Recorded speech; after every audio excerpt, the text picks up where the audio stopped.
बिस्मिल्लाहिर्रहमानिर्रहीम। अस्सलाम वालेकुम, मैं हूँ साजिदुर रहमान। डियर स्टूडेंट्स, आज हम डिस्कस करेंगे सीड्स और उनकी स्ट्रक्चर को, कि सीड किसे कहते हैं और उनका स्ट्रक्चर किस तरह होता है। सबसे पहले हम सीड्स का डिफिनीशन देख लेते हैं कि सीड किसे कहते हैं। A seed are mature ovule.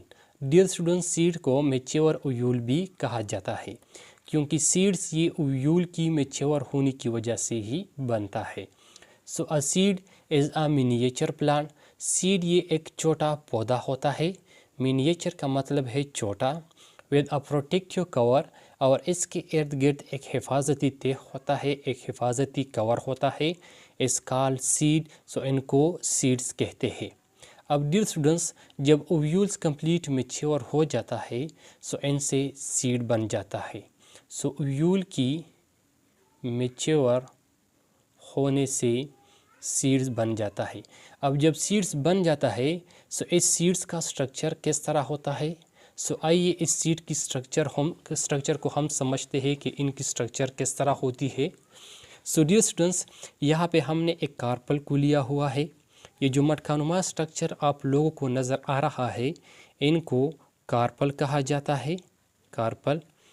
और इस कार्पल की ऊहरी के अंदर ये जो छोटे छोटे स्ट्रक्चर मौजूद होते हैं, इस स्ट्रक्चर्स को ओव्यूल कहा जाता है।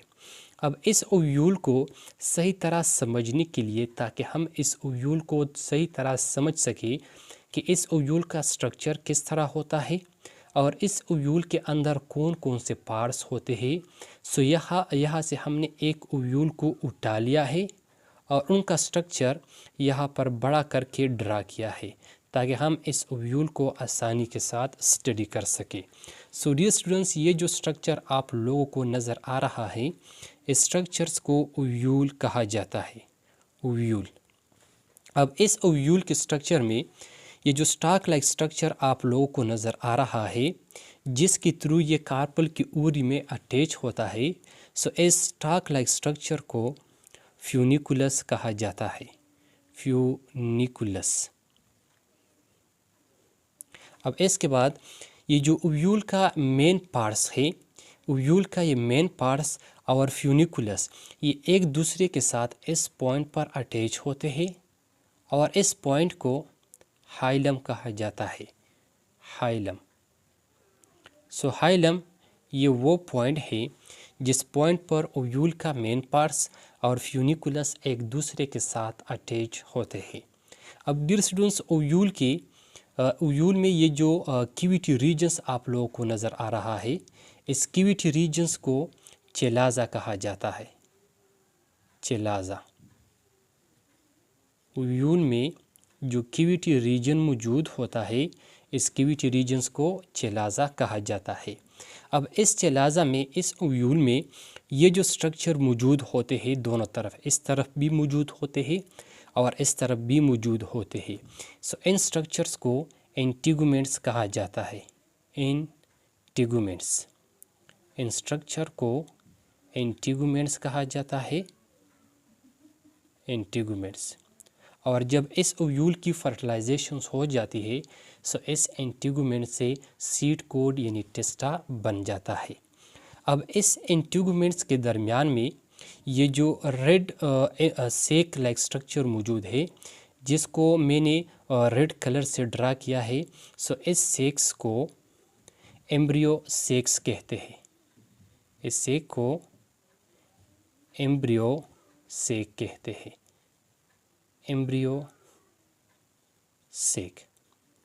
और इस एम्ब्रियो सेक के अंदर छोटे छोटे सेल्स मौजूद होते हैं। अब इस एम्ब्रियो सेक में ये जो टॉप 3 सेल्स मौजूद है, ये जो ऊपर 3 सेल मौजूद है, इन तीनों सेल्स को एंटीपोडल सेल्स कहा जाता है, एंटीपोडल सेल। इन तीनों सेलों को एंटीपोडल सेल्स कहा जाता है। अब इस एम्ब्रियो सेक में ये नीचे जो 3 सेल मौजूद होते हैं, इन 3 सेल के दरमियान में ये जो सेल मौजूद है, ये दरमियान में जो सेल मौजूद है, इनको एग्स कहा जाता है, एग। और इस एग के दोनों तरफ जो सेल मौजूद होते हैं, ये वाला सेल और ये वाला सेल। सो इन सेल्स को साइनर्जिड सेल्स कहा जाता है, साइनर्जिड सेल। अब डियर स्टूडेंट्स, यहाँ पर इस एम्ब्रियो सेक के सेंटर में जो दो सेल्स मौजूद होते हैं, इन दोनों सेल्स को फ्यूजन न्यूक्लियस कहा जाता है, फ्यूजन न्यूक्लियस।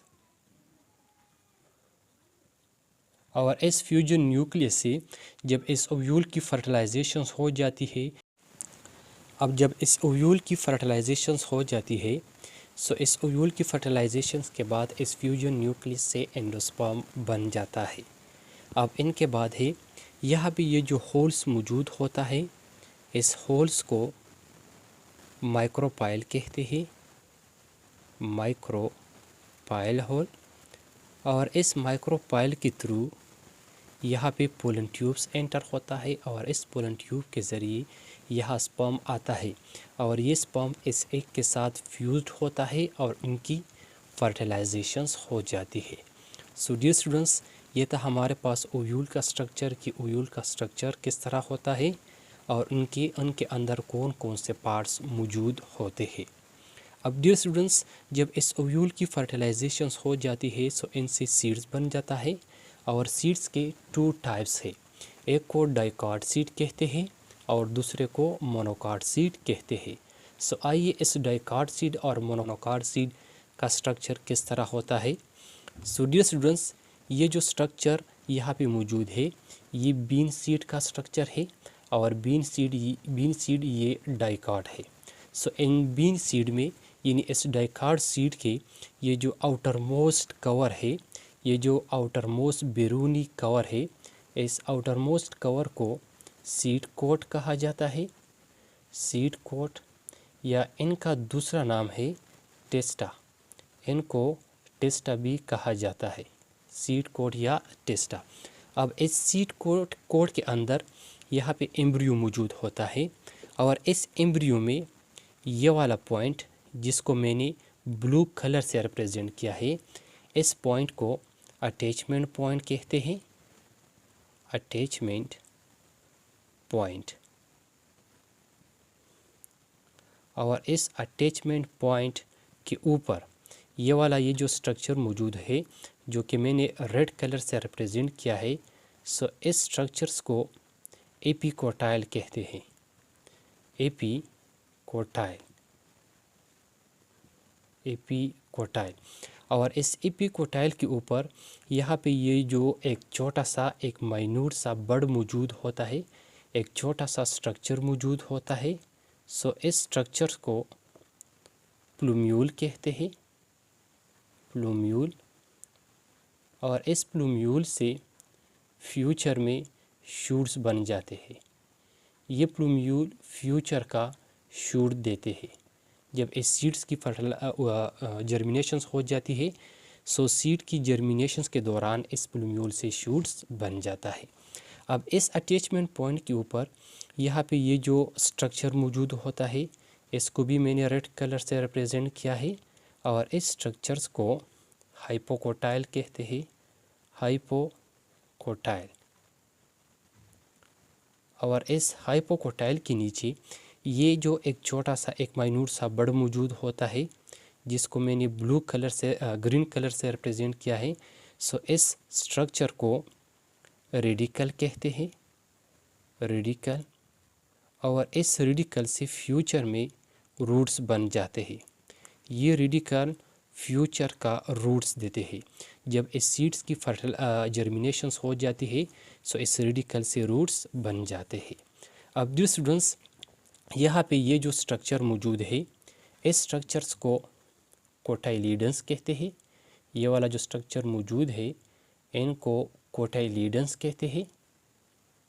और इन कोटाइलिडन्स के अंदर फूड स्टोर होता है और ये फूड ऑयल, स्टार्च और प्रोटीन की शक्ल में स्टोर होता है। और ये कोटाइलिडन्स इस एम्ब्रियो को खुराक देता है, इस एम्ब्रियो को नरिशमेंट देता है। अब इनके बाद है हमारे पास ये वाला जो दागनुमा स्ट्रक्चर मौजूद है। इस दागनुमा स्ट्रक्चर को, इस शक्ल्स को हाइलम कहा जाता है, हाइलम। और ये हाइलम इस पॉइंट से बन जाता है। जब इस ओव्यूल की फर्टिलाइजेशंस होती है, सो ओव्यूल की फर्टिलाइजेशंस के दौरान इससे ये फूनिकुलस ख़त्म हो जाता है और ये वाला जो पॉइंट है ये बाकी रहता है और ये पॉइंट एक दागनुमा दाग सा रह जाता है। सो इनको हाइलम कहा जाता है। अब यहाँ पे इसके बाद हमारे पास यहाँ पे एक छोटा सा होल्स मौजूद होता है और इस होल्स को माइक्रोपाइल कहते हैं और इस माइक्रोपाइल के थ्रू इस सीड को वाटर एंटर होती है, इस सीड में वाटर एंटर होती है। सो इस होल को माइक्रोपाइल कहते हैं। सो डियर स्टूडेंट्स, ये था हमारे पास डाइकार्ड सीड का स्ट्रक्चर कि डाइकार्ड सीड का स्ट्रक्चर किस तरह होता है। अब इसके बाद हमारे पास मेज सीड और मेज सीड ये हमारे पास मोनोकार्ड सीड है। अब हम इस मोनोकार्ड सीड का स्ट्रक्चर देख लेते हैं कि इस मोनोकार्ड सीड का स्ट्रक्चर किस तरह होता है। सो डियर स्टूडेंट्स, इस मोनोकार्ड सीड के ये जो आउटर मोस्ट कवर है, इस आउटर मोस्ट कवर को भी सीड कोड कहते हैं। सीड कोड या इनका दूसरा नाम है टेस्टा, इनको टेस्टा भी कहा जाता है। अब इस सीड कोड के अंदर ये जो स्ट्रक्चर मौजूद है जो कि मैंने ग्रीन कलर से रिप्रेजेंट किया है, सो इस स्ट्रक्चर को एंडोस्पर्म कहते हैं, एंडोस्पर्म। और इस एंडोस्पर्म से नीचे ये वाला जो स्ट्रक्चर मौजूद है जो कि मैंने रेड कलर से रिप्रेजेंट किया है, इस स्ट्रक्चर को कोटाइलिडन्स कहते हैं, कोटाइलिडन्स। अब डियर स्टूडेंट्स, आपने यहाँ पे ये याद रखना है कि डाइकार्ड सीड में सिर्फ कोटाइलिडन्स मौजूद होता है और मोनोकार्ड सीड में एंडोस्पर्म भी मौजूद होता है और इसके साथ कोटाइलिडन्स भी मौजूद होता है। अब डियर स्टूडेंट्स, इनमें डाइकार्ड सीड में इनमें भी शुरुआत में एंडोस्पर्म मौजूद होता है, लेकिन जब फिर इस डाइकार्ड सीड की डेवलपमेंट होती है, सो डेवलपमेंट के दौरान इनमें जो एंडोस्पर्म होता है वो एंडोस्पर्म्स इस कोटाइलिडन्स में फ्यूज्ड होता है। सो इसी वजह से फिर इस डाइकार्ड सीड में सिर्फ कोटाइलिडन्स मौजूद होता है।